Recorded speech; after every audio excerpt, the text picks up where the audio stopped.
Assalamualaikum warahmatullahi wabarakatuh. Perkenalkan nama saya Priti Ayu Azari, NIM 22230006 dari Prodi Akuntansi. Pada kesempatan ini saya akan mempresentasikan judul artikel yaitu Legal and Regulatory Aspect of Enterprise Risk Management for Small and Medium-Sized Enterprise, atau aspek hukum dan peraturan manajemen risiko perusahaan untuk usaha kecil dan menengah. Satu itu pembahasan teori.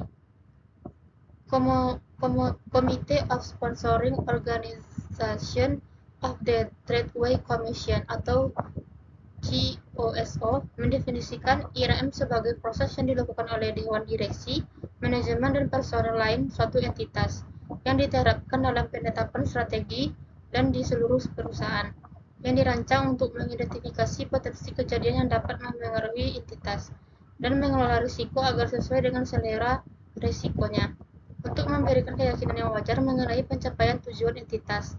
Tersemat dalam definisi ini adalah berbagai konsep penting dengan implikasi hukum.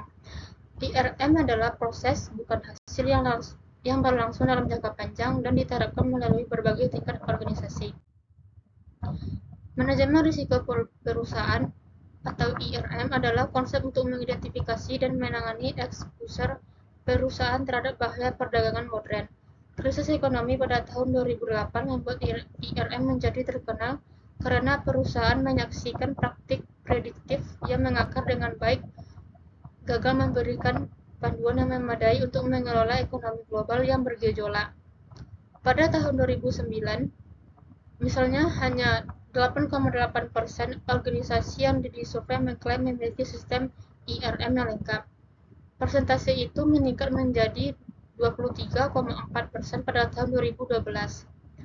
Organisasi publik dan perusahaan besar memimpin dalam implementasi IRM, dengan hampir setengahnya melaporkan sistem IRM lengkap di organisasi mereka, bahkan dengan pertumbuhan IRM yang dramatis ini, terutama di antara pihak yang kecil yang sudah matang.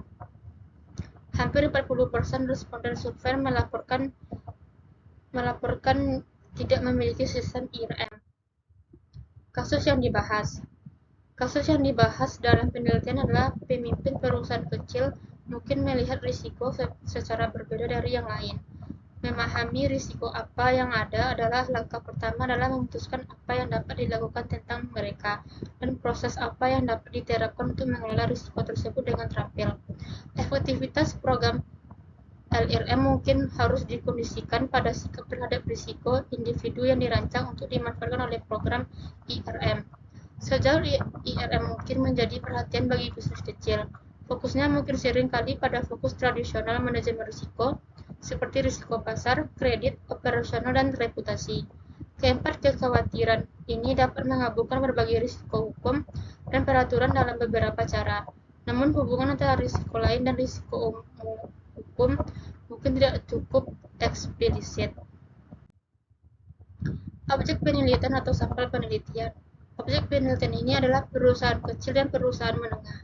Tidak semua UKM menghadapi jenis atau tingkat tantangan yang sama. Perusahaan menengah mungkin dapat menggabungkan praktik IRM matang yang diterapkan oleh rekan-rekan mereka yang lebih besar. Tantangan sebenarnya adalah untuk usaha kecil, yang umumnya tidak memiliki daya sumber yang cukup besar atau kerangka kerja tata kelola yang mapan. Teknik analisis data atau metode penelitian. Teknik analisis data atau metode penelitian yang digunakan yaitu analisis kuantitatif dan analisis kualitatif.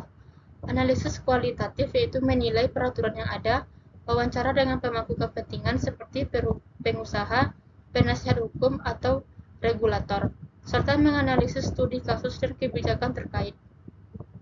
Analisis kuantitatif yaitu menggunakan data numerik untuk mengevaluasi dampak risiko seperti biaya kepatuhan, kerugian akibat kegagalan hukum, atau nilai perusahaan yang terpengaruh oleh pelanggaran hukum dengan menggunakan data legal, data internal perusahaan, dan data pasar.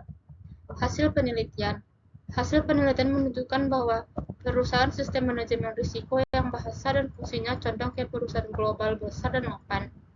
Implementasi melalui tingkatan organisasi secara optimal mengasumsikan organisasi berlapis-lapis dan hierarkis ada. Usaha kecil dan menengah atau UKM mungkin memiliki sedikit atau tidak sama sekali dari sistem ini secara formal, atau paling-paling mereka mungkin hanya ada di benak beberapa eksekutif kunci yang mengembangkan visi untuk organisasi. Perusahaan kecil mungkin tidak memiliki infrastruktur untuk mengidentifikasi dan menilai risiko hukum, apalagi mengembangkan sistem manajemen risiko yang kuat untuk memasukkan manajemen risiko hukum ke dalam proses pengambilan keputusan inti organisasi. Hasilnya bisa menjadi organisasi yang beroperasi secara membabi buta di bidang IRM, beroperasi dengan beberapa kesuksesan sebagai bisnis tetapi dengan sedikit memperhatikan risiko sistemik dan exposure yang secara tidak terduga dapat mengganggu perusahaan. Baik, itulah representasi saya. Saya ucapkan terima kasih.